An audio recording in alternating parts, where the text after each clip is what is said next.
આપણે બધા આપણી મહાન ભારતીય સંસ્કૃતિ વિશે તો કેટલું બધું સાંભળીએ છીએ, ખરું ને? પણ શું તમે ક્યારેય છાલ, છોતરા અને ગોટલાની સંસ્કૃતિ વિશે સાંભળ્યું છે? ના?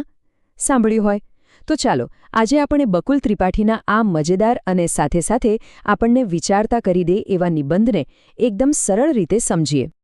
તો આ પાઠ લખ્યો છે બકુલ ત્રિપાઠીએ. પણ સૌથી પહેલાં તો એમના વિશે જાણી લઈએ. એમનું એક ઉપનામ હતું, ખબર છે શું? ઠોઠ નિશાળીઓ. હવે તમે જ વિચારો, જે લેખક પોતાની જાતને જ ઠોઠ નિશાળીઓ કહે એ કેટલા મજાના અને વિનોદી સ્વભાવના હશે. એમની ખાસિયત જ એ હતી કે આપણી આસપાસની સાવ સામાન્ય બાબતોમાંથી પણ ગજબનું હાસ્ય શોધી કાઢતા. લેખક છે ને શરૂઆત જ એકદમ ધમાકેદાર કરે છે. એ શું કહે છે જુઓ, કે ભાઈ આપણી અસલી સંસ્કૃતિ તો વેદ, પુરાણો અને ઉપનિષદની છે, પણ આપણે લોકોએ એક સાવ નવી જ એકદમ ફ્રેશ સંસ્કૃતિ વિકસાવી છે, અને એનું નામ છે છાલ, છોતરા અને ગોટલાની સંસ્કૃતિ. બસ આ એક જ વાક્યમાં હસતા હસતા એમણે આપણી એક બહુ મોટી ખોટી આદત પર જોરદાર કટાક્ષ કરી દીધો છે. તો આ નવી સંસ્કૃતિ છે શું આખરે? લેખક આવું કેમ કહે છે? ચાલો જરા ઊંડા ઉતરીએ અને આ સંસ્કૃતિના જે કહેવાય ને કે નિયમો એને જરા બારીકાઈથી સમજીએ. જુઓ, દરેક સંસ્કૃતિના પોતાના કેટલાક પ્રતીકો કે ચિહ્નો હોય છે, બરાબર? તો લેખક કહે છે કે આપણી આ નવી સંસ્કૃતિના પણ 3 પવિત્ર ચિહ્નો છે. કયા 3 ખબર છે? પહેલું, કેળાની છાલ. બીજું, મગફળીના ફોતરા. અને ત્રીજું, કેરીનો ગોટલો. હવે જો કેવી મજાની વાત છે. જે વસ્તુ ખરેખર તો કચરો છે એને લેખક મજાકમાં પવિત્ર ચિહ્ન કહીને આપણને વિચારવા માટે મજબૂર કરી રહ્યા છે. ચાલો તો હવે આ સંસ્કૃતિના પહેલા નિયમને સમજીએ, અને એ છે છાલ, એટલે કે કેળાની છાલનો મહિમા. લેખક અહીં સૌથી પહેલું ઉદાહરણ લે છે કેળાનું. હવે કેળું તો ખરેખર કેટલું પૌષ્ટિક ફળ છે, પૂજામાં પણ વપરાય છે, એટલે એને પવિત્ર ફળ પણ ગણવામાં આવે છે. પણ આટલા સારા ફળને ખાધા પછી આપણે એની છાલનું શું કરીએ છીએ? બસ આખો કટાક્ષ એના પર જ છે. અહીં લેખક મજાકમાં કહે છે કે કેળું ખાવાની એક ખાસ રીત છે, જેના બસ 2 જ સ્ટેપ છે. સ્ટેપ નંબર 1, મજાથી સ્વાદ લઈ લઈને કેળું ખાઈ લેવાનું. અને સ્ટેપ નંબર 2, પછી એની છાલને આજુબાજુ કશું જ જોયા વગર ગમે ત્યાં, ખાસ કરીને રોડ પર ફેંકી દેવાની. આને એક વિધિ કે રીત કહેવી, એમાં જ તો આખી મજા છે, ખરું ને? અને અહીંયા લેખક સૌથી મોટો વ્યંગ કરે છે. એ કહે છે કે આપણે તો જાણે એવું માની લીધું છે કે કેળાની છાલને આમ ગમે ત્યાં ફેંકી દેવી એ તો આપણી એક પવિત્ર ફરજ છે, જાણે કે આપણે કોઈ બહુ મોટું પુણ્યનું કામ કરી રહ્યા હોઈએ. આ એક જ વાક્ય સીધું આપણી બેદરકારી પર નિશાન તાકે છે. ઓકે, તો છાલની વાત તો થઈ ગઈ. હવે આગળ વધીએ બીજા નિયમ તરફ, જે આ સંસ્કૃતિને હજુ વધારે મજબૂત બનાવે છે, અને એ છે છોતરા, એટલે કે મગફળીના ફોતરાનો મહિમા.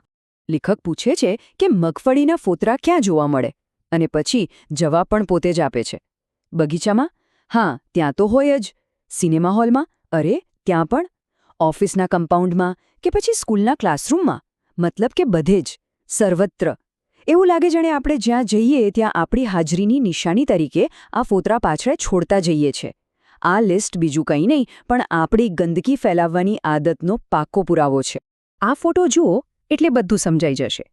લેખક જે કહેવા માંગે છે એ બરાબર અહીં દેખાઈ રહ્યું છે.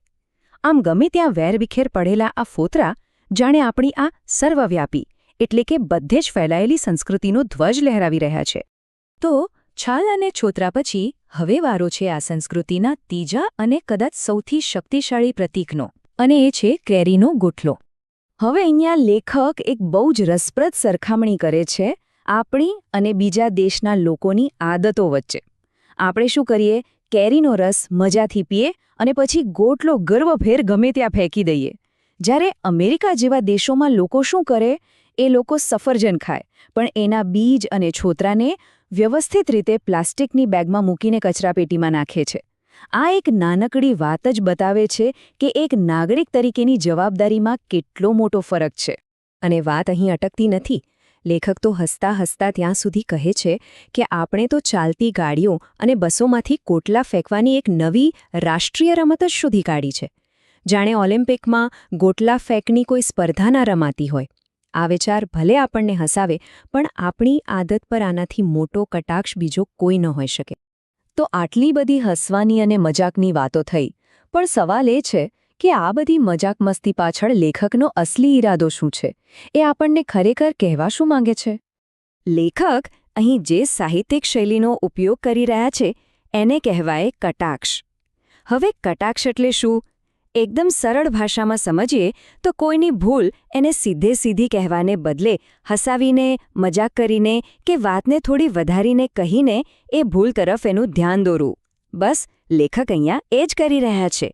આપણને હસાવીને આપણી જ ગંદકી ફેલાવવાની આદત સામે આઈનો ધરી રહ્યા છે. તો લેખકનો સાચો હેતુ આપણી મજાક ઉડાવવાનો નથી. એમનો સાચો ઈરાદો આપણને એ બતાવવાનો છે કે આપણે સ્વચ્છતા પ્રત્યે કેટલા બેદરકાર છીએ અને એક નાગરિક તરીકે આપણી જવાબદારીઓ કેવી રીતે ભૂલી રહ્યા છીએ. એ કોઈને શરમમાં નથી નાખવા માંગતા, પણ આપણને સૌને જગાડવા માંગે છે. કારણ કે એક વાત પાક્કી છે, કોઈ પણ સારા પરિવર્તનની શરૂઆત હંમેશા આપણા પોતાનાથી જ કરવી પડે છે. તો આખા પાઠનો સાર શું છે? લેખક આપણને બહુ સ્પષ્ટ સંદેશો આપે છે. એક, કે આપણે સ્વચ્છતા જાળવીએ. બીજું, આપણા જાહેર સ્થળો જેમ કે બગીચાઓ, રસ્તાઓ એ બધાને ચોખ્ખા રાખીએ. ત્રીજું, એક સારા નાગરિક તરીકેનો આપણો ધર્મ બજાવીએ. અને ચોથું, આ બધું કરીને આપણા દેશની પ્રતિષ્ઠા, આપણા દેશનું નામ રોશન કરીએ. અને છેલ્લે લેખક આપણને સૌને એક મોટો સવાલ પૂછતા જાય છે. આ પરિવર્તનની શરૂઆત કોણ કરશે? આ બદલાવ કોણ લાવશે? અને મિત્રો, આ સવાલનો જવાબ કોઈ બીજા પાસે નથી. એ જવાબ આપણી પોતાની પાસે છે, દરેક વ્યક્તિ પાસે. એટલે હવે પછી જ્યારે પણ હાથમાં કોઈ ફળની છાલ, કોઈ છોતરું કે કોઈ ગોટલો આવે, ત્યારે એક ક્ષણ માટે વિચારજો. કારણ કે એને ક્યાં નાખવું છે, એ નાનકડો નિર્ણય જ આ મોટા પરિવર્તનની પહેલી સીડી બની શકે છે.